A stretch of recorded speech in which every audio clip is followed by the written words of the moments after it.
Zachée vient au-devant de Jésus-Christ pour arranger sa vie, mais il ne parle pas que de lui, il parle des fautes qu'il a causées dans la vie des autres et il promet de restituer. Voici une mauvaise manière de confesser. Je fais mal à mon épouse, je lui parle méchamment. Et au lieu de dire, Blanche, pardonne-moi, je vais vers Dieu. Seigneur, pardonne-moi, j'ai mal parlé à ma femme. Si elle m'entend prier, elle va dire, non, tu n'as pas blessé Dieu, c'est moi que tu as blessé, tu me demandes pardon. Nous avons un problème, nous blessons les hommes, mais nous allons auprès de Dieu pour demander pardon sans demander pardon aux hommes. Si tu blesses un homme, tu dois lui demander pardon. Ne demande pas pardon à Dieu seulement parce que tu n'as pas blessé seulement Dieu, tu as aussi blessé l'homme. Tu parles mal à ton frère, demande-lui pardon. Ne dis pas, Seigneur, j'ai blessé les gens avec ma langue. Non, je suis là, j'ai mal. Viens me guérir, dis-moi que tu m'as fait du mal. Tu demandes à Dieu pardon, pardon, Seigneur, j'ai volé. Mais si tu as la voiture de voler, va rendre cette voiture. Tant que tu n'as pas restitué, Dieu ne te pardonne pas. Seigneur, pardonne-moi, j'ai pris le mari d'autrui. Dis à cet homme, rentre auprès de ton épouse, je t'ai volé. Et va chercher cette femme, présente des excuses et rends-lui son mari. Mais si tu demandes seulement pardon à Dieu, alors que tu as blessé ton prochain, ce n'est pas ça la parole de Dieu, parce qu'il y a quelqu'un qui a mal et qui a besoin que tu t'excuses. C'est facile de s'humilier devant un Dieu qu'on ne voit pas, difficile de s'humilier devant un homme qu'on voit. C'est ça le problème, l'orgueil. Oh Dieu, délivre-moi. Arrêtez cela, il n'y a pas que Dieu, il y a aussi l'homme.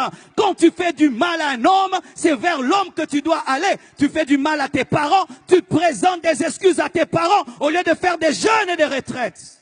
Mais tu es tout le temps dans les prières. Jésus, guéris-moi, délivre-moi mon caractère. Non, va présenter des excuses. Tu ne parles plus à ton père, tu ne le salues même plus, tu ne parles plus à tes enfants, tu blesses même tes enfants, tu insultes ta fille, insultes tes garçons, vous êtes bêtes, vous n'allez pas réussir à l'école, et puis oh Dieu pardonne-moi, ton enfant a mal, demande pardon. Zachée était devant Jésus, mais il parle des autres parce que c'était un voleur et il a rendu au quadruple ce qu'il avait volé. Si vous pardonnez aux hommes leurs offenses, votre Père Céleste vous pardonnera aussi. Mais si vous ne pardonnez pas aux hommes, votre Père ne vous pardonnera pas non plus vos offenses. Quand tu as des hommes prisonniers dans ton cœur et dans ta vie sent mauvais. Et quand tu dis, Seigneur, pardonne-moi, il sent une mauvaise odeur, des brebis prisonnières dans ta vie et dans ton cœur. Quelle est cette personne que tu n'arrives pas à supporter? Il suffit seulement que tu la voies. Du coup, tu es dérangé. Tu la tues même dans ton cœur, tu te dis, vis comme si je n'existe pas. Tu fais ta vie et je fais la mienne. Tu me vois et tu fais comme si tu ne m'as pas vu. Et si même je meurs, ne viens pas à mon enterrement. Tu l'as tué. Tu es un meurtrier. Quand tu te comportes envers un homme comme s'il n'existait pas, tu l'as tué et tu es un meurtrier. Et au dernier jour, Dieu t'appellera meurtrier parce que tu l'as tué dans ton cœur. Tu le rencontres, tu fais comme si tu ne l'as pas vu. Il peut être face à toi, tu ne lui parles pas. Tu l'ignores, tu es indifférent. Et certains même disent, je lui ai pardonné, mais je suis prudent. J'ai mis de la distance entre moi et lui. Mais quand Dieu te pardonne, est-ce qu'il met de la distance? Il te restaure. Mais toi, quand tu pardonnes, tu mets de la distance. Quand tu le vois, tu es troublé. Tu ne sais plus bien parler. Tu es déstabilisé parce que tu as de la haine, de la rancœur. Voici ce que tu vas faire pour arriver à pardonner à cette personne. Commence à la bénir dans la prière. Un jour, une femme est tombée malade. Elle souffrait d'un problème gastrique. Elle est allée voir son pasteur. Et elle a dit, pasteur, prie pour moi. Et Dieu révèle au pasteur, cette femme ne sait pas pardonner. Il faudrait qu'elle puisse pardonner. Elle a dit, je ne peux pas. Et le pasteur lui dit, chaque jour, commence à bénir cette personne. Commence à bénir. Elle a commencé à bénir. Au début, c'était difficile. Oh Dieu, bénis-le. Ah non, il m'a fait trop de mal. Ah. Mais après, Seigneur, bénis-le. Seigneur, bénis, bénis. Et un jour, elle vomit une boule comme ça, avec des tentacules. Le pardon l'a guérie et l'a libérée.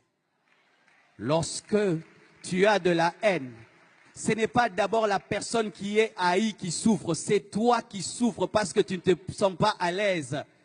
C'est toi qui souffres en premier parce que quand tu pries, Dieu ne t'exauce pas et toi, tu n'es pas à l'aise. Quand tu vois cette personne, tu es dérangé. Elle n'est pas dérangée, mais c'est toi qui es dérangé. Libérez les captifs. Libérez les captifs. Ouvrez vos prisons. Ouvrez les prisons de vos cœurs. Téléphone cette personne. Dis à cette personne, je t'aime, je te pardonne. Et je t'assure que tu vas l'amener au Seigneur par ton pardon. Beaucoup qui êtes chrétiens en ce lieu, vous n'arrivez pas à amener vos familles vers Christ. Pourquoi? Vous vivez dans la haine et dans la rancune. Tu as de la haine pour un païen. Tu as de la haine pour un païen. Tu es chrétien, mais tu as de la haine pour un païen. Comment il viendra à l'église? Toi qui es chrétien, tu ne sais pas pardonner. Saluez ceux qui ne vous saluent pas. Dites bonjour à ceux qui ne vous saluent pas. Écris-lui un SMS, je te pardonne. Même si c'est ton copain qui t'a déçu et qui a pris quelqu'un d'autre. Même si c'est la personne qui a tué ton père, tu dois pardonner. Même si c'est la personne qui est allée, qui a détruit ta réputation, tu n'es plus respecté, tu dois pardonner. Pourquoi? Parce que Dieu t'a tout pardonné. Jésus est mort pour tous tes péchés. Il est mort pour tous tes péchés. Et s'il a tout pardonné, tu dois aussi tout pardonner. Soyez parfaits comme votre Père Céleste est parfait. Lorsque Dieu répand sa pluie, il la répand sur les sorciers et sur les chrétiens. Lorsqu'il envoie le soleil sèche le vêtement du sorcier et du chrétien. Si Dieu peut aimer le mauvais et le bon, toi aussi. Pourquoi tu réclames aux gens d'être parfaits pour les aimer? Es-tu parfait? Que celui qui est parfait en ces lieux, qu'il lève sa main. Lève ta main si tu es parfait. Tu n'es pas parfait, hein? Alors pourquoi tu n'es que dans la condamnation? Il a fait ça, il a fait ça, il a fait ça. C'est pourquoi toi aussi tu as fait ça, tu as fait ça et tu as fait ça. Et d'ailleurs, si on ne met pas ce que tu as fait, mettons les pensées. Tu as pensé ça. Car certains ne font pas le mal, mais ils pensent le mal. Et pour Dieu, la pensée est égale à l'action. Écoutez mes frères et sœurs. Quand je vous vois et je vous parle ainsi, c'est parce qu'une fois dans ma vie, j'ai vu ce qui se passe après la mort. Et depuis que j'ai vu cela, j'ai décidé, quand je parle aux hommes, de leur parler des choses importantes pour leur éternité. Et je vous demande vraiment d'arranger vos vies ce soir parce que l'éternité existe. J'ai eu une vision d'un jeune homme qui était dans le coma, à l'hôpital, et qui avait un grand-père qui lui prêchait la parole. Et son grand-père lui a prêché la parole lorsqu'il est sorti du coma, il lui a présenté Jésus. Et ce jeune, malgré qu'il était malade, a refusé. Et quelque temps après, il est mort. Et voici ce que j'ai vu. Lorsqu'il est mort, il y a eu comme un trou sous son lit. Il a commencé à descendre. Son âme descendait dans le feu. Et je l'accompagnais dans ce feu.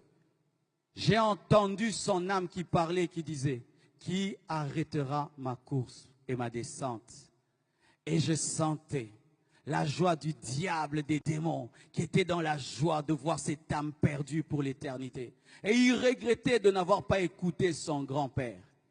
Et après, j'ai vu une autre vision. Ce jeune est revenu dans son corps. Et son grand-père lui a prêché et il a été sauvé. Bien-aimé, l'enfer existe. Et ici, il y a des âmes précieuses, tellement précieuses.